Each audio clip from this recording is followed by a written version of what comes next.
అయ్యో నేను ఈ ఏక భుక్తము చేయటము, కిందనే పడుకోవటము, నాకు ఈ పూజలు గట్రా ఇదంతా చేయటము, నదీ స్నానం చేయటము నాకు అసలుకే వీలైతే లేదు అని ఎవరైనా బాధపడినట్టయితే మీరు ఏమాత్రం కూడా బాధపడాల్సినటువంటి అవసరం లేదు. మీరు చక్కగా ప్రొద్దున్నే నిద్రలేచి ఇంత స్నానం చేసి మనకు దేవుని రూములో గదిలోనే చక్కగా దీపారాధన చేయండి. దీపారాధన చేయటము ఒకటి. రెండవది శ్రీకృష్ణ పరమాత్మకు సంబంధించినటువంటి ఓం నమో భగవతే వాసుదేవాయ అనేటువంటి నామోచ్చారాన్ని చేయటము పదే పదే. రెండు. మూడవది ఆ పురుషోత్తమ మాస పారాయణం చేయటము ఆ రోజుకు సంబంధించినటువంటిది.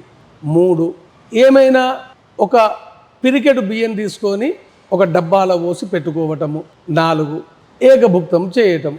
వీటిని పంచముష్టికలు అంటారు. ఈ విధంగా ఈ పంచముష్టికా వ్రతాన్ని చేసినా కూడా సరిపోతుంది. ఈ రోజు దాచినటువంటి ఈ పిరికెడు బియ్యాన్ని అమావాస్య రోజు అంటే చివరి రోజు వాటి దానం చేస్తే సరిపోతుంది.